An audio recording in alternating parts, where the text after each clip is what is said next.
একুশের ভোটের আগে তো প্রদেশ কংগ্রেস ফুরফুরা শরীফে কংগ্রেসের প্রতিনিধি দল ইব্রাহিম সিদ্দিকী ও আব্বাস সিদ্দিকীর সঙ্গে বৈঠক। ফুরফুরা শরীফের বৈঠকে অদি চৌধুরী, আব্দুল মান্নান।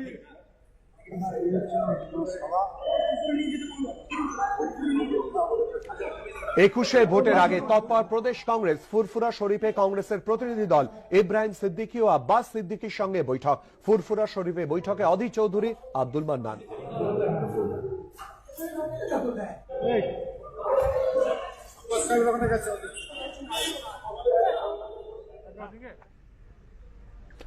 এ নিয়েই কথা বলবো আমাদের প্রতিনিধি উজ্জ্বল মুখোপাধ্যায়ের সঙ্গে টেলিফোনে। উজ্জ্বল, প্রদেশ কংগ্রেস নেতৃত্ব ফুরফুরা শরীফে কি জানতে পারছো?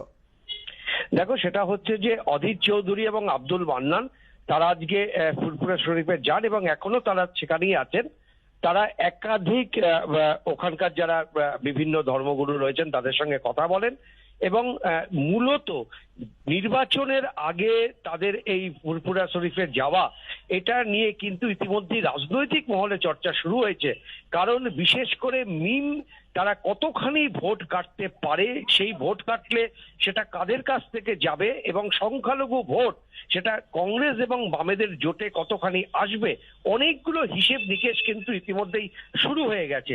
যদিও অধীর চৌধুরী এবং আব্দুল মান্নান দুজনেই জানিয়েছেন যে এই যাওয়ার সঙ্গে ভোটের কোনো সম্পর্ক নেই, তারা প্রতি বছরই আসেন, এবারও সেরকম গেছেন। তবে অধীর চৌধুরী এবং আব্দুল মান্নান দুজনেই কিন্তু দীর্ঘক্ষণ তারা আলাদা আলাদাভাবে কথা বলছেন ওখানকার যারা একাধিক ওখানকার সঙ্গে যুক্ত আছেন তাদের সঙ্গে। ধন্যবাদ উজ্জ্বল।